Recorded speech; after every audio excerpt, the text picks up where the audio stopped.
کل جو یہ خلافت رٹا مار رہے ہیں نا، یہ لوگ صرف بکواس کر رہے ہیں۔ یہ لوگ یہودیوں اور عیسائیوں کے طرز پر جو جمہوری بدترین حکومت نافذ ہے بہت سارے ملکوں کے اندر دنیا میں، اسی طرح کی حکومت یہ لانا چاہتے ہیں، اور اس بدترین جمہوریت کو یہ لوگ شورائی خلافت کا نام دینا چاہتے ہیں۔ جس طرز پر خلفائے راشدین نے حکومت کی اور امام مہدی اس طرح سے آ کر کے حکومت کریں گے، اس کو یعنی آج کی بدترین جمہوریت کو جو عیسائیوں اور یہودیوں کی بنائی ہوئی ہے، اس کو جو ہے شورائی خلافت کے مشابہ قرار دے رہے ہیں، اور کہنا چاہتے ہیں کہ اس کے ذریعے سے ہم جو ہے خلافت قائم کریں گے اور ایسا اور ایسا، جبکہ جمہوریت جو ہے یہ کسی طور پر بھی شورائی خلافت کا بدل نہیں ہو سکتا ہے۔ یہ بدترین طرح کی حکومت ہے۔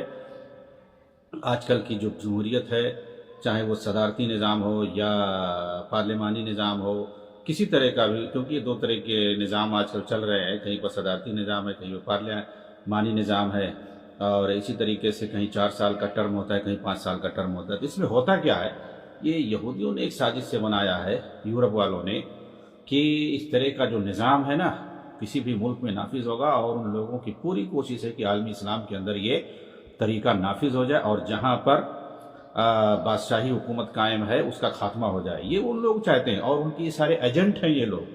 چنانچہ یہ لوگ دیکھیے آپ جو ہے ملوکیت کو، بادشاہت کو بدترین حکومت کا نام دیتے ہیں، اور یہ لوگ کہتے ہیں ڈیموکراطی آنا چاہیے، حریت آزادی ہونی چاہیے، جمہوریت ہونی چاہیے۔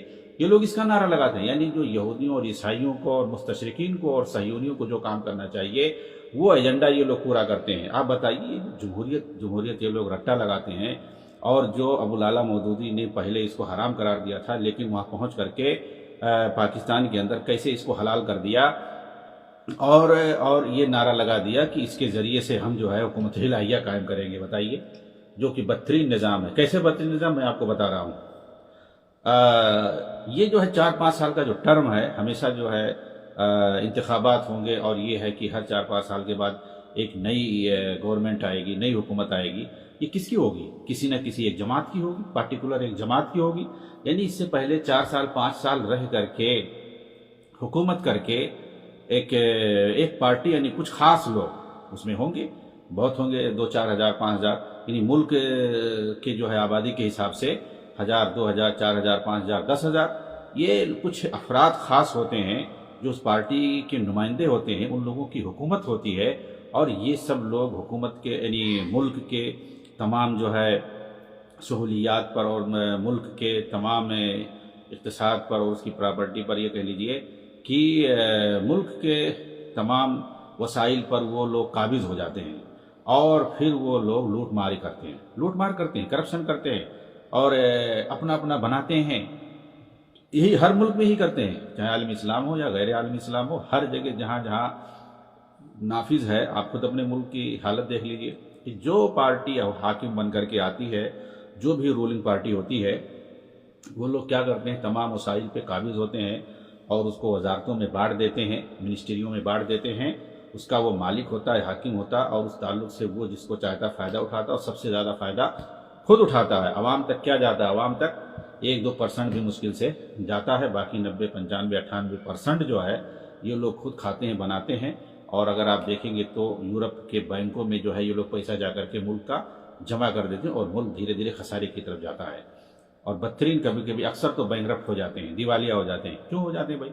ملک میں وسائل بہت ہوتے ہیں، لیکن یہ جمہوریت، کیونکہ انہیں یقین ہوتا ہے کہ 4 سال کے بعد 5 سال کے بعد ہم چلے جائیں گے، ہم نہیں ہوں گے، کوئی بھی آ کر کے حکومت کرے گا، کوئی بھی پارٹی آئے گی، اس لیے ان کو ایک موقع ملتا ہے، ایک سنہرا موقع ملتا ہے، اور پھر وہ اپنی 4-5 سال میں جتنا لوٹنا چاہتے ہیں، کیونکہ پیسہ بھی کروڑوں میں اس سے پہلے وہ لگا چکے ہوتے ہیں جیتنے کے لیے، الیکشن میں جیتنے کے لیے باقاعدہ وہ پیسہ لگاتے ہیں۔ تو ظاہر سی بات ہے وہ پہلے اپنا پیسہ نکالتے ہیں، اور پھر اس کے بعد بناتے ہیں۔ 4-5 سال میں وہ کروڑ پتی ارب پتی بن جاتے ہیں۔ بتائیے، وہ آتے ہیں کس لیے آتے ہیں؟ ملک کی خدمت کرنے کے لیے آتے ہیں، عوام کا خادم بن کر کے آتے ہیں، اور یہاں سے ارب پتی بن کر کے جاتے ہیں 4-5 سال کے اندر۔ تو کیا انہوں نے کیا؟ ملک کو لوٹا۔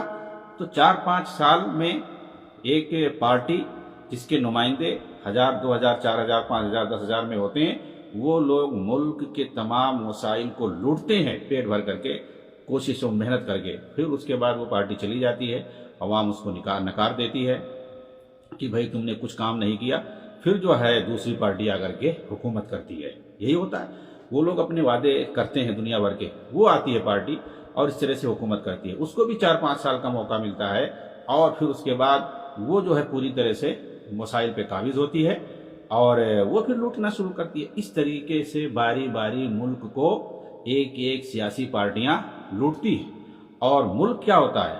ملک دھیرے دھیرے دھیرے دھیرے خسارے کی طرف جاتا ہے اور دیوالیہ ہو جاتا ہے، اور وہ غربت کی طرف جاتا ہے، یہی ہوتا ہے۔ لیکن آپ جو ہے دیکھیے اس کے مقابل میں جہاں جہاں بھی بادشاہی حکومت قائم ہوتی ہے، وہاں کیا ہے؟ ایک خاندان ہوتا ہے، ایک خاندان کی حکومت ہوتی ہے، اور اسے تو یقین ہوتا ہے کہ بھئی ہماری حکومت رہے گی۔ کتنا وہ لوٹے گا؟ کھائے گا بھی تو کتنا کھائے گا؟ اب اس کے اوپر ہے، اس کے ایمان یقین کے اوپر ہے۔ اب ممکن ہے اگر وہ لوگ پہلے ہی سے مالدار ہوں، یا ان کے پاس جائیداد ہو، ان کے پاس کمپنیاں ہوں، ساری چیزیں ہوں، تو وہی نہیں ختم ہوگا۔ اور وہ لوگ ملک کو اپنا سمجھتے ہیں۔ ایک گھر ہوتا ہے، ایک خاندان ہوتا ہے، وہ اگر پورے ملک پر حکومت کرتا ہے، پورے ملک پہ قابض ہوتا ہے، جو بھی آپ کہہ لیں، تو وہ جو ہے وہ ملک کو اپنا سمجھتا ہے۔ وہ چاہتا ہے کہ ہمارا ملک ترقی کرے، اور وہ سب پہ نظر رکھتا ہے۔ کوئی جو ہے وہ کوئی کرپشن نہیں کر سکتا ہے، کوئی لوٹ مار نہیں کر سکتا ہے، اس لیے کہ جو بھی ذمہ دار بنتا ہے بادشاہی حکومت میں، وہ ذمہ دار اس کی جو ہے کیا کہتے ہیں، اس کی شفافیت کی بنیاد پر، اس کی ایمانداری کی بنیاد پر اس کو باقی رکھا جاتا ہے۔ جب تک اس کے اندر یہ شفافیت ہے، ایمانداری، وہ تب تک باقی رہ سکتا ہے، اس کا کوئی وہ نہیں ہے۔ اور اس کو ڈر رہتا ہے، قانون کا ڈر رہتا ہے کہ اگر ہم غلط کریں گے، کرپشن کریں گے، تو ہماری پکڑ ہوگی۔ اس طریقے سے وہاں پر کرپشن نہیں ہوتا ہے، اور ملک کے وسائل عوام تک، پبلک تک پہنچتے ہیں، سمجھیں؟ اور یہ تو چھوڑیے، یہ تو دنیاوی اعتبار سے میں نے فائدہ بتایا ہے، لیکن شریعت کے اندر آپ دیکھیں گے تو ان دونوں چیزوں کی گنجائش ہے۔ کس چیز کی گنجائش ہے؟ شورائی خلافت، جو کہ سب سے بہتر ہے، اس کے علاوہ شاہی حکومت کی بھی گنجائش ہے، یعنی جو غلبے سے جو ہے قابض ہو جائے، اس کی بھی گنجائش۔ اس پر بہت ساری حدیثیں ہیں، ابھی ہمارے پاس ٹائم نہیں ہے، لیکن یہ دونوں آپ دیکھیں، خلافت، شورائی خلافت کا نظام ختم ہو، اس کے بعد کیا شاہی حکومت آئی۔ کیا علماء نے شاہی حکومت کے خلاف، جس کو ملوکیت کہتے ہیں، 1000-1500 سال تک علماء امت نے، فقہائے ملت نے، ائمہ کرام نے میں سے کسی نے، یا صحابہ تابعین تبع تابعین میں سے کسی نے کیا اس کے خلاف، ملوکیت کے خلاف جو ہے اس طریقے سے لکھنا اور اسے جاہلیت قرار دینا، اسے اسلام کے خلاف قرار دینا، اور جو لوگ بادشاہ تھے ان کو مرتد قرار دینا، خود نبی کے زمانے میں؟ یہ کہیں ثابت ہے؟ کہیں کسی نے کہا؟ جو ان وقت کے خوارج نے، موجودہ دور کے خوارج نے جو ایک نیا جو ہے سسٹم شروع کیا ہے کہ مطلب یہ ہے خلافت کے علاوہ کچھ منظور ہی نہیں ہے۔ یہ دراصل جہاں جہاں اسلامی ملکوں میں شاہی حکومت ہے، اس کے خلاف صہیونیوں کا ایجنڈا جو ہے مکمل کرنے کے لیے کہ ان کا خاتمہ ہو جائے۔ اور آپ دیکھیں گے جہاں جہاں شاہی حکومت ہے، وہاں وہاں ہر چیز کی فراوانی ہے، وہاں وہاں ملک جو ہے ترقی کر رہا ہے، دنیا کے اعتبار سے بھی، دین کے اعتبار سے، ہر اعتبار سے آپ دیکھیں گے۔